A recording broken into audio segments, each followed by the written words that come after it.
Peace. What up, y'all? Welcome to another episode of the Anti-simp Show, episode 6. Now, it's been some interesting things going on for the past, I guess, couple of days. And I guess I want to touch on it. You know how this show goes. I write down interesting topics and I do commentary on them. So, also wanted to plug my website for a minute. My website is back up. I've been working on that website for months. I took it down earlier this year. I think somewhere back in May. I don't remember. But I took it down and I decided to restructure the entire website and add a store to it. So now you guys get to, look at a better structured website. And I think the design is beautiful. I think it looks, better than it was before. The layout. And now I have a store, and you guys get to, because some of you have been asking me for shirts, so I've added shirts to the site, hats, hoodies, even my book. You can go get my book from the website as well. You can still probably go to Amazon, but more than likely I'm gonna be plugging my book on my website, considering that the only fees I'll have to worry about are fees from PayPal. Anyway, let's get going. So we're on episode 6 of the Anti-simp Show. And one of the things that I saw happening earlier this week was, her name is Jeannie Mai. She is the current girlfriend or woman that, fiance that young Jeezy is engaged to. And she said that she wanted to submit to her man in her marriage, and I guess she caught some backlash about it because she had to do follow up videos about this. And I always find it interesting when women say that the right man or whatever the case is, but they are never really the right woman for the job. In a post that I put on my website titled "Most Women Aren't Good for Us," most women think that they are good women. They think that they're good women, but they don't. They will never actually tell you what they bring to the table. They'll tell you things that they think that will make them a good woman or whatever the case is, but there are never things that will actually benefit you without using sex or their looks. And it's really hard for them to come up with the question. It's really hard for them to answer that question. If you were to ask a woman who considers herself a good woman, and I have done this before, and it's interesting to see them getting put on the spot because they get mad that they have to basically sell themselves or qualify themselves. They don't like that. It puts them underneath a microscope because most of the time women are asking guys what they can do for them. But when you start asking women what can they do for you, if I'm the right guy for the job that you're looking for, I have all these qualities that you're looking for in a man, what can you as a woman do for me? A lot of them can't answer that question. A lot of them couldn't answer that question. They'll tell you qualities that are good and beneficial to them in terms of getting a job for somebody else who probably has lower standards or no standards at all. But when it comes to meeting a guy that they're asking for or looking for, they're not built for the job. They don't have the skills necessary for that job. But she says she has, businesses. She's a boss in her own right, so I'm guessing that he won't have to outright take care of her. She'll be making money or bringing money in. He's young Jeezy. He'll probably also be bringing money in. And he knows how to hustle to get it. So, more power to her. My only thing is, I don't really like how women explain these things because they try to, doctor it up. And this is Jeannie Mai. She is from The View. And they have a habit of, or a history of kind of misandric views, if you will. So the way they explain these things always comes off, weird to me. But at the end of the day, as I explained it to my homeboy who had actually sent me the message asking me my thoughts on this, at the end of the day, it's about how she treats him. It's how she acts in their relationship. If she's submissive to him, and she treats him good, then she's a woman of her word. If not, then you'll know why. Then you'll understand why she's a divorced woman. Anyway, let's keep it pushing. Something else I saw interesting, speaking of the Jeannie Mai situation, is Slim Thug. Slim Thug, my bad. Slim Thug catches, a little bit of heat for saying that he doesn't bow out to women. You know, he was liking pictures, and I noticed this because I follow Slim Thug. I follow Slim Thug because one, I think he's a real cool cat, and two, he was like a legit boss. You know, he's a legit boss, and he's about his business, he's about his paper. And I remember him actually having his own company, I think construction company. He was, you know, buying up properties and you know, restructuring or whatever the case is and reselling them. He was actually buying up properties. So he's an actual legit boss. You know, he's done different things with his money. Like you hear, like out of all the cats that I saw coming out of Houston back in the early 2000s, you know, there was Mike Jones, Paul Wall, Slim Thug, and Chamillionaire. Out of all the cats that came out of Houston, I'd probably say if I could rank them on, you know, how they've been doing based off of, you know, what I've been hearing about them, as I would probably rank Chamillionaire at the top because, you know, of his deal with Universal and how he came out and how he got a buzz. And not only that, but how he was able to take the money that he made from rap and transition to other things to the point where he was about to become a billionaire. You know, he's going to go from Chamillionaire to Chamillionaire the Billionaire, or whatever you want to, however you want to mesh those words together. And then, because he was involved in a lot of in business deals, tech business deals, and these were things that were talked about many years. And then there's Slim Thug, who owns his own, you know, construction company. He was buying up properties and fixing them up and stuff like that. And then it would go, I don't know, a tie between Mike Jones and Paul Wall. I don't know where they're at. They might not be struggling. I saw Paul Wall in a couple features over the last couple years. Mike Jones, I don't know what he's doing. People are talking about him. They're bringing him up constantly online. They remember him, how he used to give out his phone number and stuff like that. But like I said, if I could put them in any order, that's the order I would put them in. Slim Thug was catching some heat for the fact that he said that he didn't bow down to women, and you know how broads feel about that. Jeannie Mai is, you know, I guess she caught a little bit of backlash for saying that you wanted to submit to her man in her marriage, and he's, you know, going around talking about how he's the man, he's never going to bow down to no women.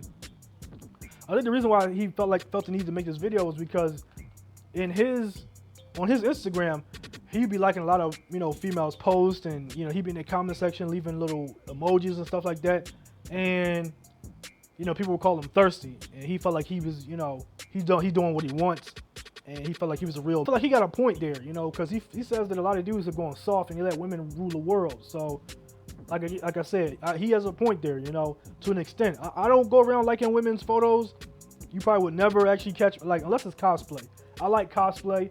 You know, I'm a fan of different types of art or illustrations of art. So when I see, you know, women in cosplay, like I saw a woman in a symbiote Spider-Man suit, and it looked nice on her, you know. It kind of highlighted her curves, and the suit just looked real nice on her. She was a you know, a beautiful woman. So it's like, I like stuff like that, but I don't be going around liking pictures of women who are just out there just shaking their butts and, you know, busting it wide open for attention on the gram or Twitter or whatever they get their attention from. So that's where I'm at. But he likes to like females of scantily clad women or whatever. He likes to, if he thinks a woman is nice or fine, he's going to comment and say those things. Whereas I'm a more reserved person, and I don't do that stuff. I don't like giving women attention. But like I said, I agree that a lot of guys are going soft and they let women rule the world or whatever the case is. They let women run them and tell them what to do. And even some of these guys be in relationships, they be influencing, the women in their lives be influencing what they do on social media. So they're not even allowed to like pictures without, you know, the approval of the women that they're with because of her insecurities and the fact that dudes are run by broads. So Slim Thug was basically saying that he didn't really bow down to women. It's women that bow down to him. And he's not doing anything that they want him to do and all that other stuff. Next up, Tory Lanez. I know I've been talking about Tory Lanez over the last couple of episodes, but that's because, you know, he went from being a dude who didn't respond to all of the allegations said about him shooting Meg Thee Stallion to, you know, his court case happening last Tuesday, or so I say his hearing. His arraignment was postponed until November the 18th, which is, I guess, sometime after the election.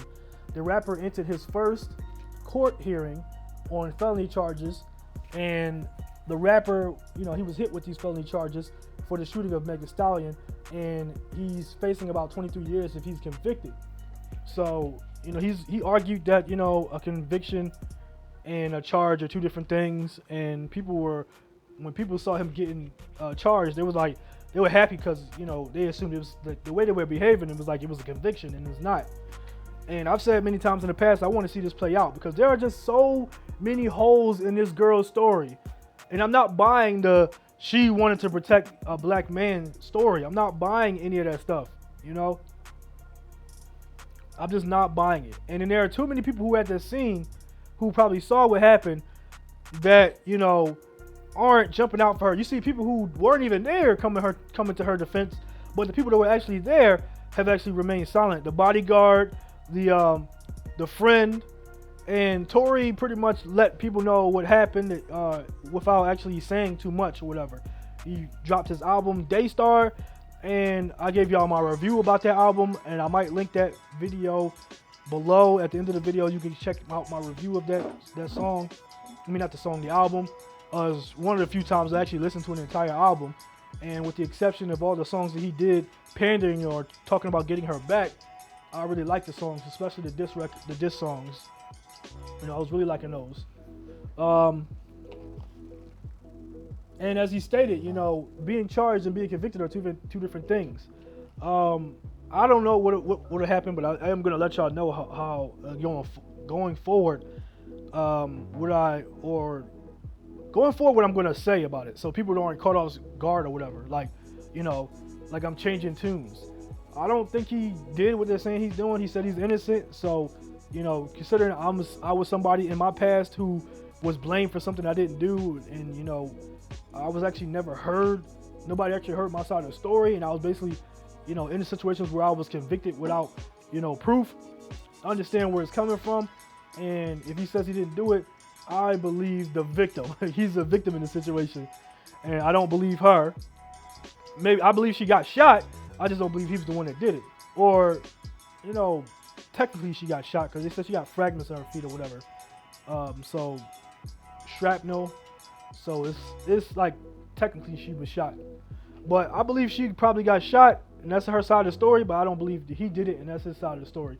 And but at the same time, I don't know. Both of them are leaving out a lot of stuff that, you know, is not helpful. But maybe he's doing a smart thing by not saying too much and waiting for the court case to happen, and that's how he's gonna play it.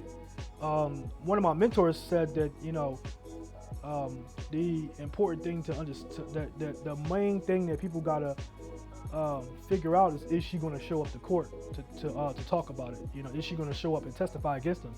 Because if she doesn't, then we could be seeing a different outcome. This still could be damaging to his career, though, if she doesn't, whether or not she does. If there's not cold hard facts, like if he probably goes to jail for the gun charges, then, you know, it's whatever. But if he's convicted for shooting her, then, you know, I don't know. He's, like I said, he's a black man. I feel some type of way about these situations. He's telling his side of the story. She's telling her side of the story. Everybody is pretty much, he's guilty, just because she said she was, you know, she said he did it. And in her story, she said she was walking away from him, so she didn't really see who shot her. And that's the part she's leaving out, because, like, if he shot her, did he say anything else? She's saying she never put her hands on him. She said that they had an argument before the shooting took place. There are some things that she's leaving out, and people are just like, it doesn't matter what those key pieces are. This happened, and therefore he should just go to jail. And we don't know all of the full details. And then, like, there are like these sellouts and agents who don't care about the specifics, or who don't care about all of the facts.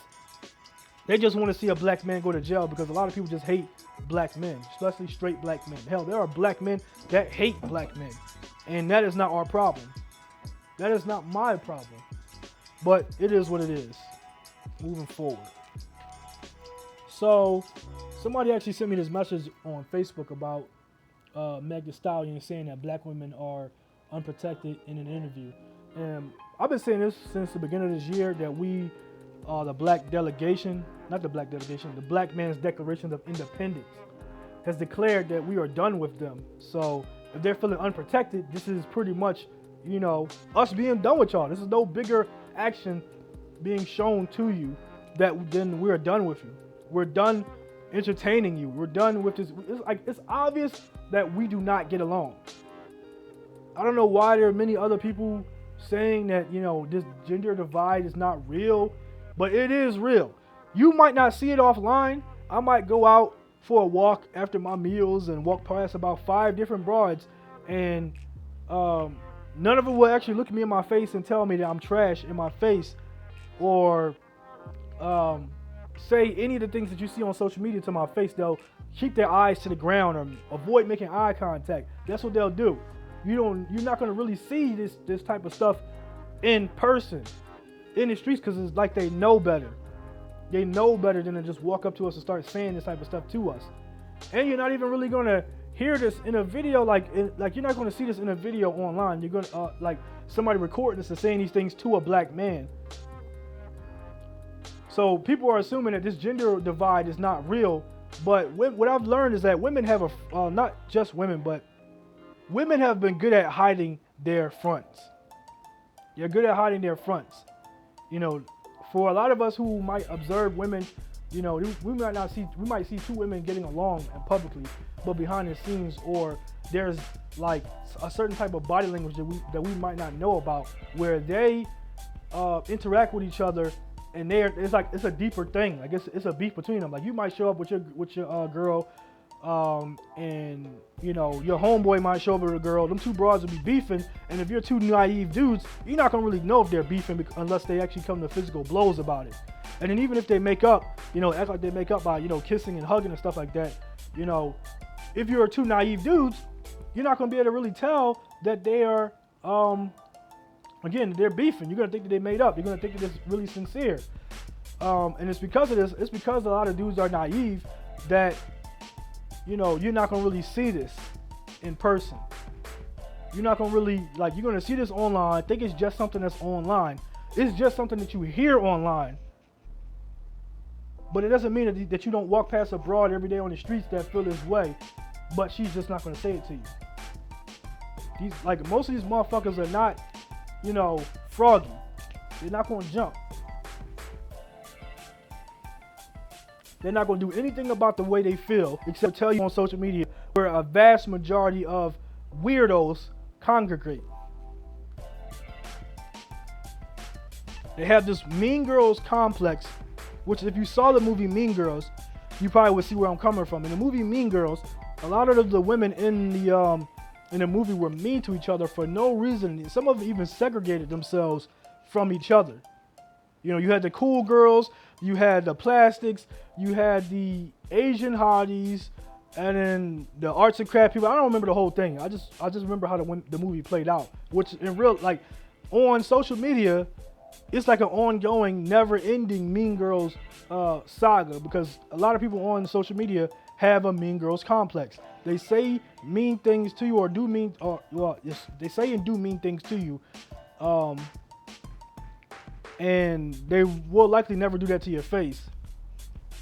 Because, like I said, if you saw the movie Mean Girls, you saw a lot of catty things going on. For instance, like with the chick Regina George and Gretchen, and even sometimes the other girl. I forgot what her name is. I think his name is Candace something. I don't remember. Hold on, let me look it up. I can't just look this up. Where is my phone? Hold on just a second, man. Let me look it up. Let me look this joint up right quick. I just want to be as accurate as I can, so that I don't be wrong. I forgot. I know Gretchen is one of them. Regina George is another, and I think the other girls is Mean Girls. But there was a lot of catty behavior behind the scenes, and like some of it, like there was a lot of shade too. But if you don't observe or see women, oh yeah, her name was Karen. Interesting that her name was Karen, but yeah, Karen is the dumb girl. So you have, if you have observed how things went on, you know, you would see that Regina George had a front that people just didn't read because they were either naive or just extremely stupid. But she, like I said, she had a front that people just, and she would be a prime example of somebody that had a front.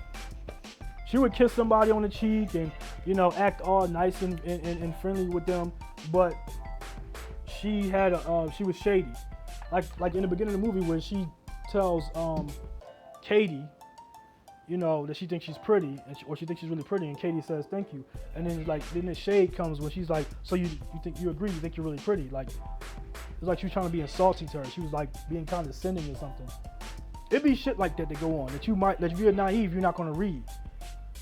Hell, there were times where Regina was cheating on her boyfriend Aaron. I think his name was Aaron. I just looked this shit up. I think his name was Aaron. Where are you at? Why are you not even in the top people? Let me see. Hold on. This is weird. Why is he not in the top? Is he dead? Oh, here it is. His name was Aaron Samuels, which he got the weird face right now. But anyway, so Aaron, like the way how naive Aaron is how naive most guys are. They just can't tell that their girl is up to something shady based off of body language and just off of just reading the situation, reading the room. At one point, you know, he was invited to an area that Regina was at where she was cheating on him with somebody else, and he walks in there and she's there and she's barely clothed. You know, he doesn't like see, you know, what might be going on. Why is she in this auditorium with no shirt on? You know, why isn't he investigating certain things? Why did she all of a sudden want to get back with him after all that time that he was, you know, single or whatever? That's how naive guys be. And Shane is naive as well. He doesn't, but he wouldn't care because he's out there getting some ass. But my point is that this behavior is pretty much how it is on social media. This catty, shady behavior. And dudes be shady as well. Dudes be showing feminine, catty, shady behavior. Just acting like total broads. At times when I've actually said something on social media, you know, dudes will reply to me in a feminine manner, and I'm like, man, I thought a female wrote this. Excuse me. I thought a woman wrote this. Based off of how, you know, how feminine it came off. But my whole thing is like, you know, with Meg Thee Stallion saying that she, and many other women are saying that they feel unprotected. It's like, because my issue is that they keep using that Malcolm X quote out of context. The one where he says that he says black women are the most unprotected. When he said that, they only quote that one part of the speech. They don't quote the whole thing where he says that, you know, black men would kill for black women. Black men would, you know, die for black women or whatever the case is. And when he says that she's the most unprotected woman, it means by where we live at in America. Like, white women are protected by almost everything. But as black men, we are the only defense they have. We are the only line of defense that they actually have, and they're calling us trash and toxic masculinity and many other things on social media. So to me, it's like, you got all this mouth. Why don't y'all defend yourselves? Organize and militarize yourselves. Organize and, you know, do your own thing. Learn to protect yourselves, since, you know, you feel like we're not doing a good enough job for it. It's been times where if you have given advice to a black woman, you have protected her. Because advice is a form of protector. You warned her against something that could happen to her if she continued doing the things that you told her not to do. And if she doesn't listen, that is her problem. But a lot of black women don't see it that way. So I have no issues with telling them to go protect themselves. I'm not going to say I'm not going to protect you. You already know, you already have your little quips and comebacks. And I've noticed whenever I say go protect themselves, they don't be having no quippy, comeback. It's just an angry one, like calling us cowardly or whatever the case is. And that goes even further. Like I never, they always bring up other groups too. Let me get some water right quick.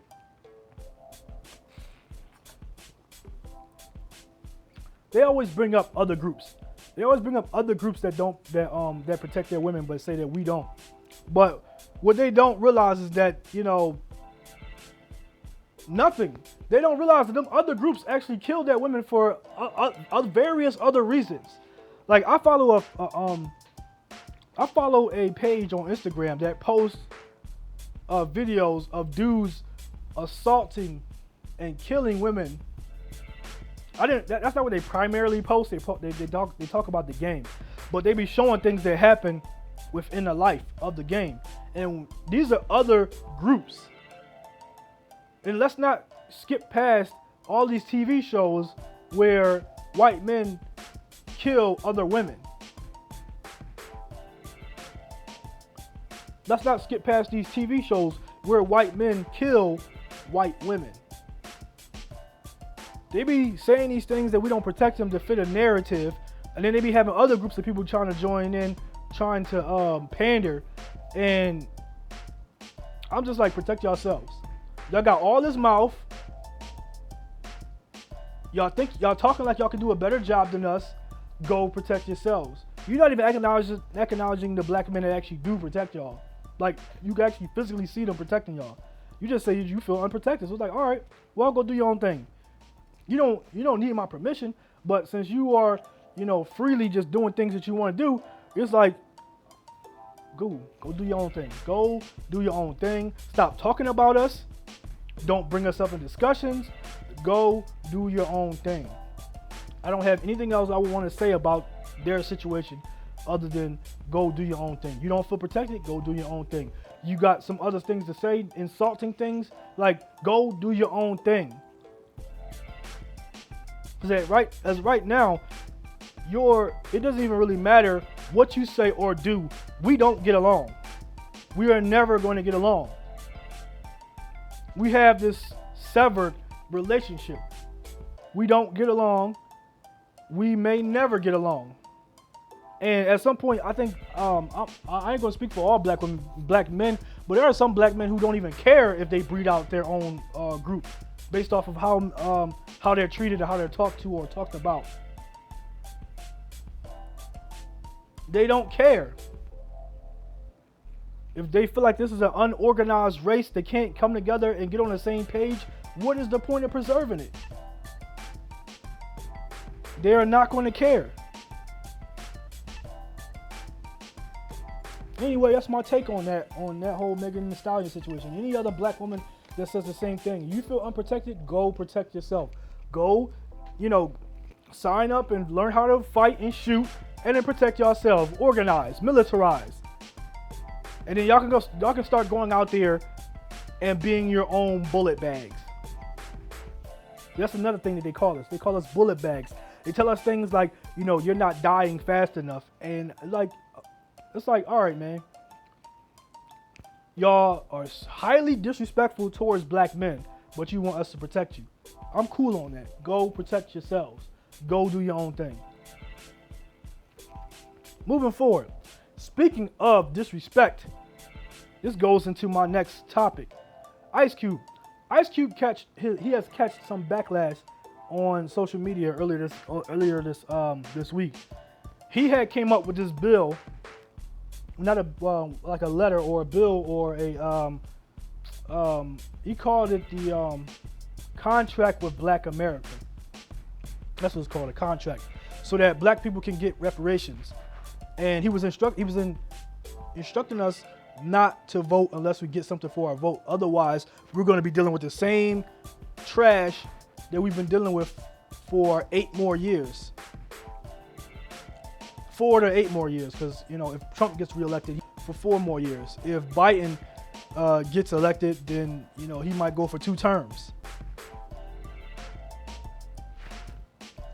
But Ice Cube has been catching backlash because when he wrote the plan, he reached out to both parties. He reached out to the Republican Party, and he reached out to the Democratic Party. They were in positions to do things. He reached out to both of them to sit down and talk and how to, add the plan to whatever plan that they had, so they could actually get the votes that they needed to actually secure the election.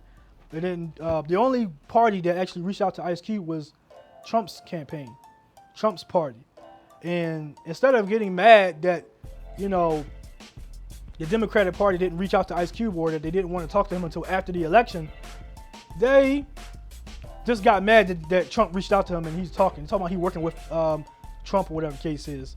And I'm just thinking, like, man, the nerve of these people to be talking disrespectful to a guy who has never sold out to us. He has never been a sellout.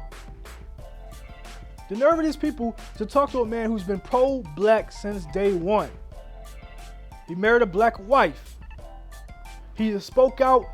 He had black children. He's been with his black wife since his NWA days. He spoke out against injustices in his country. He has been considered an outcast or a sellout because he went and did his own thing. NWA was getting ganked over.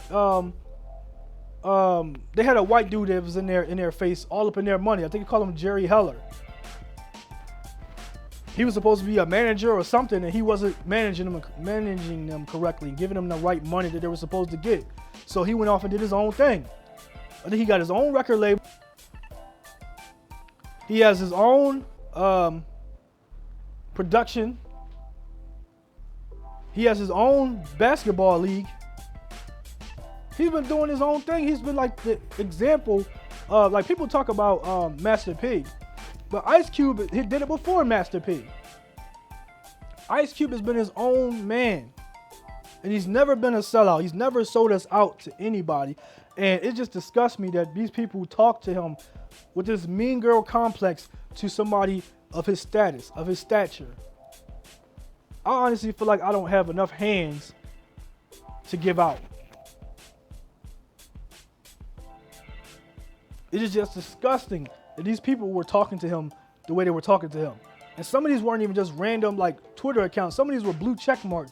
People who had never been to the hood talking about they knew people who had more street credibility than Ice Cube. And it's like, you got to be fucking kidding me.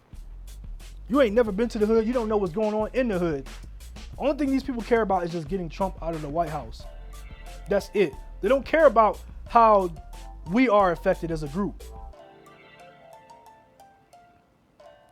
And with them not caring about how we've been affected as a group, they don't care if, we're dying at higher numbers due to police brutality. They don't care if we get any type of equality or any type of benefits to help us get ahead, to get what we're owed. They don't care about these things. For them, if Trump is in the White House for 4 more years, they're just going to suffer the reign of his BS. And honestly, as a black person who's a descendant of slavery, there ain't nothing worse that he could do to us than we've already experienced as a group. We live here in a system of white supremacy, and we are the descendants of slavery. The only people who have an issue with this, or I believe, aren't people who are born here. Because this ain't the worst that we've gone through. I believe that these people are black Americans or, non-foundational black Americans. They just happen to be black. Some of these people might be black and living in America, but they weren't born here. They didn't experience anything and was born here. You didn't experience the Jim Crow era like my grandparents experienced. You didn't experience the crack epidemic like my parents had. Not saying that my parents are on crack, but you didn't experience that time frame, the Reagan era. You didn't experience any of that stuff. You didn't experience the prison industrial system, another form of slavery. You didn't experience these different slavery points in history of slavery, because slavery has never it's actually changed forms. After slavery was abolished, it was changed to the Jim Crow laws. It was something different. It just evolved into something different. Something different is this whole system has just changed to keep us out economically, to keep us uneducated, just to keep us out. Even when we did our own thing, you know, with segregation, and we had our own thing, and we had the Black Wall Street, they did things to keep us out.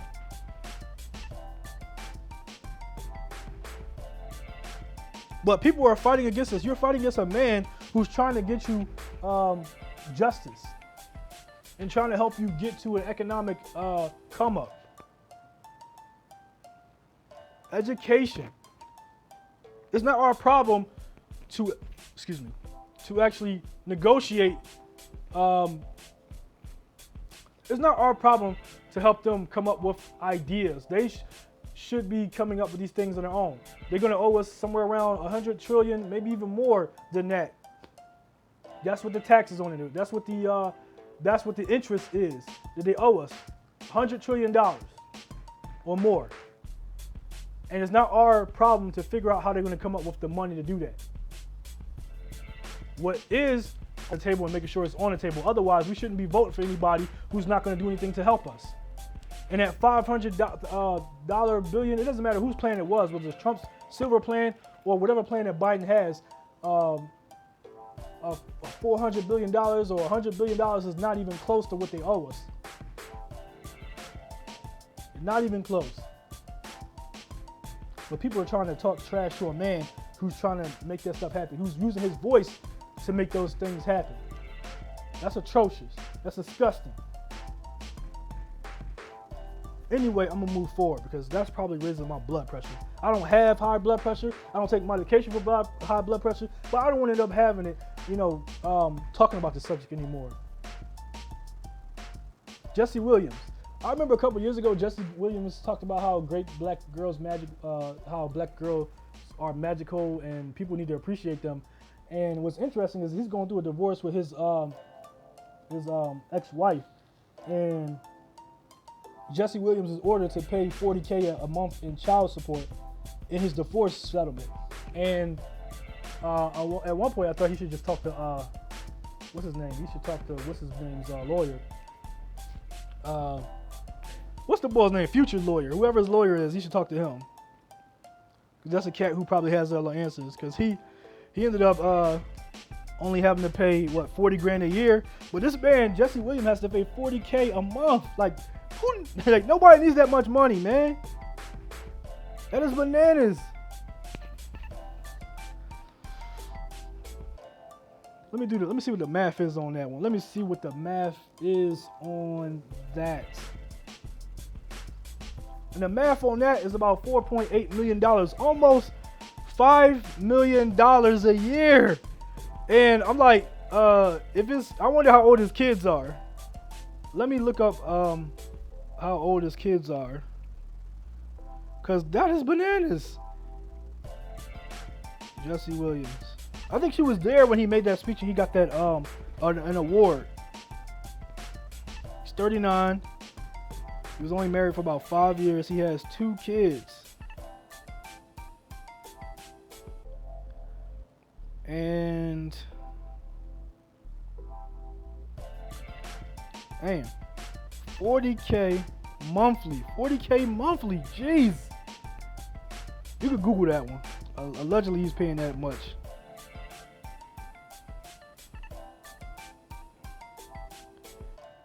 I guess he should hope that he unless she's cool with, no, I don't know if that. I'm gonna look more into that, but that'll be bananas if he has to.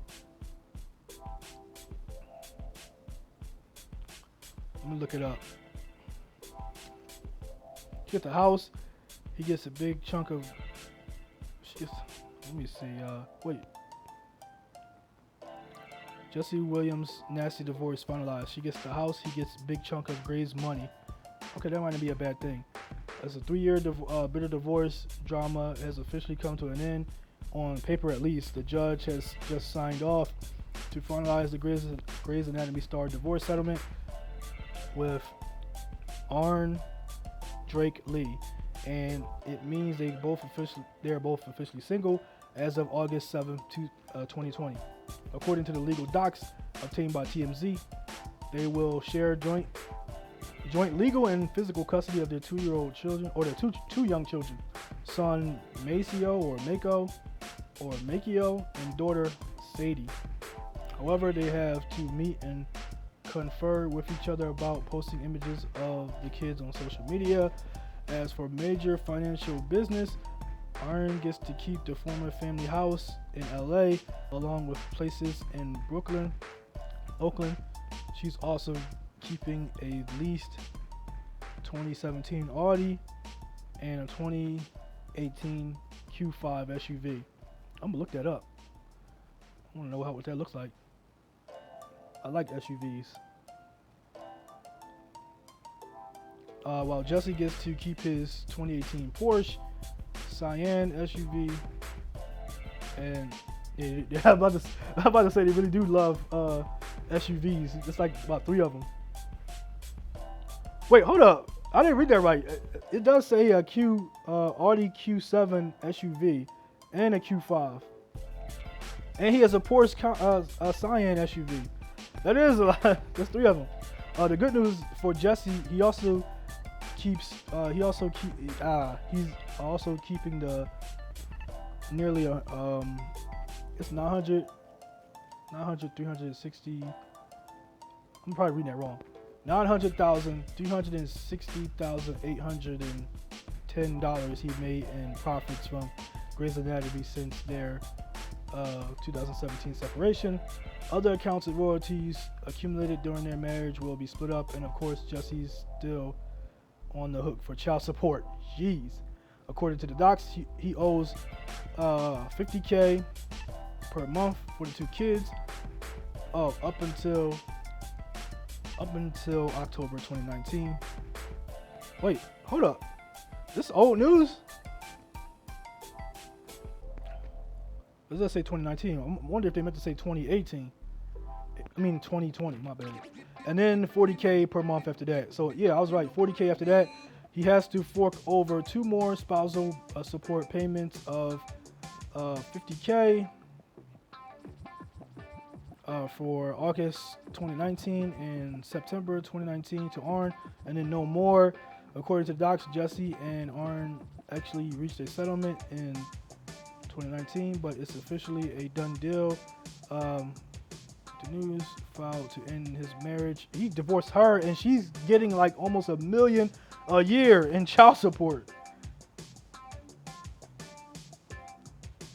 When Jesse filed, it initially seemed like the proceedings would be amicable. Remember, they were even committed to co-parenting despite the divorce, but it didn't take long for things to take a nasty turn when they beefed over child custody. It was around the time that Jesse was also responded to stories about dating Minka Kelly on JC's footnotes from blah blah blah. Then they were all financial battles. After he has ordered to fork over $100K per month in support payments for earning the kids, she wants more child support money, and that's bananas. So pretty contentious to say the least, but at least it's all over now. That's bananas, man. That is really bananas. 40K, and like if I did the math, for a whole year she's getting like $5,000. I said $5,000, almost $5 million a year. 4.8 million a year. And whatever the case is, he must have felt like it was worth it. But that's a lot of money. Hold on. I don't know how old his kids are. So when doing the math on this, close to 5 million. So it does say 4.88 million. So let's do 5 million times. Just round it up. I'll just round it up to the closest. I'll just round it up. So if he's gonna be doing about 90 million. 90 million a year, not a year, but in 18 years. The pros and cons is like, but just to keep it close to what 4.8 times 18 years. I know his kid's not 18, but what if man, if this is anybody else, you'd be paying like $86,400,000 for 18 years. Well, not 400,000, not 86 million for 400 not $86 million for like every year until they turn 18. But until they turn 18, the total would amount to about $86 million. So it's just weird that he divorced her and he's like paying all this money, man. He should have had other measures in place to protect himself, because that is nasty. That is a nasty divorce. And for whatever the reason is, he must have thought this was worth it. You know, he must have thought he was going to be making somewhere around $100 million over the next, I don't know how old his kids are. I don't even know how old his kids are. I'm going to see if I can find that out. You know, maybe, you know, with them being so young, you know, if they're in like if they're like over the age of 10, then it might not be so bad. And then it's like over the next 8 years or whatever.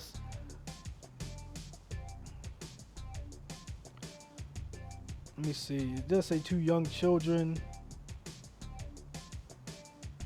Hold on. Let me see. So hold up. Alright, after looking it up, his kids are about 6 and 5 years old. So I guess you could knock off some of that money. You know, you got you can knock off some of that. But geez, almost $5 million a year. So over the next 13 years, it'll be $62,400,000. Damn, that's still a lot, man. He gotta hope that he makes that much money, or at least, you know, get his LLCs and things of that nature started, and then, you know, change his stuff around, because that is a lot of child support. No, none of these kids need $40,000 a year. And my stance on child support, it doesn't make any sense that if you're the man with the money and the resources, it makes no sense for you to have to pay your wife or girlfriend or baby mom that much money to take care of your kids. You might as well take care of them yourself. No nanny would cost that much. As a matter of fact, for what he's paying per month, he could probably pay a nanny salary per year to babysit the goddamn kids. He could probably get 2 of them. Like, have shifts. Make sure the kids do their homework. Make sure they eat. So by the time I get home, you know, all the little stuff, the time-consuming stuff can be, you know, can be reduced. You know, I can spend time with them, read them a bedtime story, watch TV with them, whatever case is. You know, but jeez. Anyway, man, you guys better learn how to protect yourselves. Learn how to protect yourselves. And speaking of divorces, this is probably the last thing I'm gonna talk about. And this, I didn't mean for this video to be this long, but I went on a couple of rants. So the last thing I want to talk about is the fact that I'm going pretty fast. Oh yeah, it's the fact that Cardi takes back her husband Offset. Now, they were supposed to be going through a divorce a couple months ago. It doesn't. I'm not sure if she called off the divorce. We'll have to wait and see. But they got back together, and her excuse when fans, you know, basically trolled her about it, she basically told them that she's a crazy woman, and therefore she does things like, you know, what she did. You know, one minute she hates a man, and next minute she wants to love him and all that other stuff. People were telling her to take him back when he gifted her a car. He gifted her a car for her birthday, and I think a bag. And at one point, I think for his birthday, she gifted him $500,000. So, and I think a car as well. I'm not sure. You know, I don't remember. But this is just interesting. More than likely, when he got the $500,000, he just spent it on her anyway. He is part of one third of the Migos. The Migos are worth almost 100,000. I said 100,000. My bad. Almost 100 million. The last time I checked, they were worth about 80 million as a group. Individually, you know, they each worth about 20-25 million each. So her net worth is just a little bit lower than his. She's somewhere in the 20 millions as well. I think it was 24. So I thought it was funny that people acted like he couldn't do without her when his group is about 80 million. Like, they acted like, you know, he was going to need her for his career, when before he even like got married, their group had already came out with like really super hot hits or whatever. Get some water. Anyway, man, this is all the time that I care to give this video. I'm not even sure if any of y'all would actually check out this video. This joint is like almost 50 minutes long. If some of y'all actually go through the whole video, this would probably be like one of the longest episodes I've ever did. And you know, more power to you. More power to you. But